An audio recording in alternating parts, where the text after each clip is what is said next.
Class 12 economics board exam में एक question बहुत ज़्यादा पूछा जाता है। सीमांत उपयोगिता अर्थ बताइए। सीमांत उपयोगिता विश्लेषण का प्रयोग करके उपभोक्ता संतुलन की शर्तों को बताइए। यह लिखिए। बोर्ड एग्जाम स्पेशल सीरीज़ है। लगातार मैं बोर्ड एग्ज़ाम में आने वाले इंपॉर्टेंट क्वेश्चंस के आंसर आपके सामने लेके आ रहा हूँ।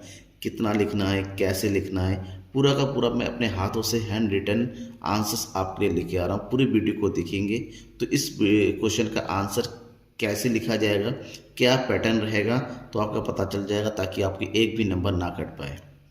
मैं हूं नकुल सर, आप देखे था इकोनॉमिक्स गुरु। पूरी वीडियो को देखिएगा, इस क्वेश्चन का आंसर पता चल जाएगा। सबसे पहले क्वेश्चन के दो टुकड़ों में बांटते हैं। पहला है सीमांत उपयोगिता का अर्थ और दूसरे पार्ट में है सीमांत उपयोगिता का विश्लेषण। सीमांत उपयोगिता का विश्लेषण करते हुए उपयोगिता का संतुलन क्या होता है, तो पॉइंट टू पॉइंट एक एक करके समझते। सबसे पहले जब लिखेंगे सीमांत उपयोगिता के अर्थ को लिखना है। सीमांत उपयोगिता के अर्थ को कैसे लिखेंगे? उत्तर सीमांत उपयोगिता, इसका हेडिंग डाल दिया। इंग्लिश में बोलते हैं मार्जिनल यूटिलिटी। सीमांत उपयोगिता के सबसे पहले इसके अर्थ को लिखो वन लाइन में कि वस्तु की एक अतिरिक्त उपयोगिता इकाई के उपभोग से प्राप्त अतिरिक्त उपयोगिता को सीमांत उपयोगिता कहते हैं। समझिए, आपने जितनी भी वस्तु का उपभोग किया है उतने वस्तु के अलावा एक और वस्तु का उपभोग करें, उस वस्तु की इकाई का उपभोग करें कि आपको जो भी उपयोगिता मिलेगी। मान लो फॉर एग्जांपल आपने पहले 6 गोलगप्पे खा लिए हैं तो आपको 30 यूटिलिटी मिली। अब आपने 7वां गोलगप्पा खाया और आपको 30 से बढ़ के कितनी होगी? 35 यूटिलिटी। तो आपने एक ज़्यादा लिया और आपकी 5 उपयोगिता बढ़ गई। तो इसका मतलब सीमांत उपयोगिता कितनी है? 7वीं यूनिट की 5।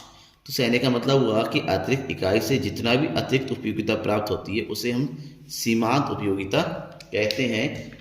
इसके बारे में प्रोफेसर सैमुअल्सन ने लिखा है, सैमुअल्सन के अनुसार, कि सीमांत तुष्टिगुण, ध्यान में रखिए, तुष्टिगुण का मतलब होता है उपयोगिता। सीमांत तुष्टिगुण उस अतिरिक्त तुष्टिगुण को बताता है जो वस्तु की एक अंतिम अतिरिक्त इकाई से प्राप्त होती है। ठीक है। अब इसको अगर एक्सप्लेनेशन करें फार्मूला बेस में, तो फार्मूला होता है सीमांत उपयोगिता बराबर कुल उपयोगिता n माइनस कुल उपयोगिता n माइनस 1। यानी कि जिस इकाई के कुल उपयोगिता निकालना है, जिस इकाई का भी कुल उपयोगिता निकालना, सीमांत उपयोगिता निकालना है, उस इकाई का जो कुल उपयोगिता है उसे ठीक पहले वाली कुल उपयोगिता को माइनस कर देना है। मतलब MUN बराबर MUN माइनस TUN माइनस 1। इसको थोड़ा यूँ समझिए। फॉर एग्जाम्पल ये है आपकी इकाई उपभोग की 1 2 3 4 5। ठीक है। और ये है आपकी कुल उपयोगिता है TU 30 70 100 120 110। तो आपसे बता रहा है सीमांत उपयोगिता कितनी होगी, वो कैसे निकालेंगे? ये हो गया पहली इकाई पे 30, दूसरी इकाई में 70 में से 30 को माइनस करेंगे, मतलब n माइनस 1। ये हो गया n माइनस 1 ऊपर वाला, तो ये हो गया 40, फिर कितना हो गया 30 20 10। ये है हमारी सीमांत उपयोगिता। समझ में आ गया? और लिखना इसी पैटर्न में, आपको जो पैटर्न मैंने बताया है सीमांत उपयोगिता का अर्थ के बारे में, उसकी एक परिभाषा देना है, इसका फार्मूला है। अब आपसे संतुलन के बारे में पूछा गया है। सबसे पहले उपभोक्ता संतुलन का अर्थ पता करते हैं। उपभोक्ता संतुलन, प्रोफेसर सैमुअल्सन ने उपभोक्ता के संतुलन के बारे में बताया कि एक उपभोक्ता उस समय संतुलन में होता है जब वो अपनी दी हुई आय तथा बाजार कीमतों से प्राप्त संतुष्टि को अधिकतम कर लेता है। मतलब उपभोक्ता अपनी आय से किसी वस्तु पर व्यय करता है इस विषय में कि उससे उसकी जो संतुष्टि होती है कैसी होगी? अधिकतम होगी। तो जिस बिंदु पर उपभोक्ता अपनी आय को व्यय करके अधिकतम संतुष्टि को प्राप्त कर लेता है उस बिंदु को हम जो है उपभोक्ता संतुलन का स्तर कहते हैं। ठीक है ना? आपने इतना लिख दिया। अब क्वेश्चन हमारा ये है कि सीमांत विश्लेषण द्वारा उपभोक्ता का संतुलन कैसे किया जाता है।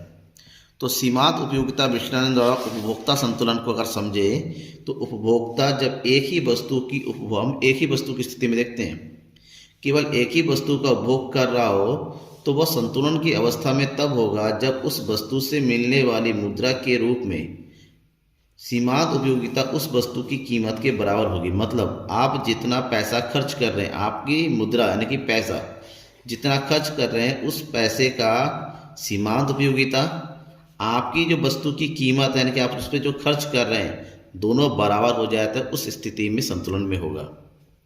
मतलब मुद्रा के रूप में सीमांत उपयोगिता, मुद्रा की सीमांत उपयोगिता और वस्तु की कीमत जिस बिंदु पर बराबर होगा वही सीमांत उपभोक्ता का संतुलन बिंदु होगा। यूं कह सकते हैं वस्तु के उत्पादन की सीमांत उपयोगिता अपॉन रुपए की सीमांत उपयोगिता बराबर उत्पाद की कीमत, या फिर रुपए की सीमांत उपयोगिता बराबर उत्पाद की सीमांत उपयोगिता अपॉन उत्पाद की कीमत। जहां पर ये बराबर होगा इसको यूं समझ सकते हैं, रुपए की सीमांत उपयोगिता शॉर्टकट में बोलते हैं एम बराबर उत्पाद की सीमांत उपयोगिता, मतलब MU एक्स वस्तु की उत्पाद की कीमत यानी कि प्राइस। जहां पर ये बराबर हो जाता है उस बिंदु को हम कहते हैं कि उपभोक्ता संतुलन में है। उदाहरण के साथ समझेंगे। मान लीजिए, मानना ये है कि किसी वस्तु की सीमांत उपयोगिता एक रुपए की सीमांत उपयोगिता है 4 इकाई के बराबर, यानी कि 1 रुपये से 4 इकाई हम परचेस कर सकते हैं, और वस्तु की कीमत है 2 रुपये प्रति इकाई। यानी कि जिस बिंदु पर वस्तु को भोग करते हुए वस्तु की कीमत और सीमांत उपयोगिता दो बराबर हो जाएगा, वो इस स्तर को हम क्या कहेंगे, संतुलन स्तर। कैसे? मान लीजिए ये पॉइंट है 1 2 3 4 5 6 7, ये उपभोग की इकाइयाँ हैं। वस्तु की कीमत तो दिया ही हुआ 2 हर इकाई पे, तो उस पर उसकी मिलने वाली जो सीमांत उपयोगिता यानी मतलब सीमांत उपयोगिता है 20 22 18 14, क्योंकि सीमांत उपयोगिता घटती चली जाती है तो घटते क्रम में लिखा है, तो वहाँ पर उसको मिलने वाली कुल उपयोगिता है 20 42 60 74 85 93 101। ठीक है ना। तो यहाँ तक है।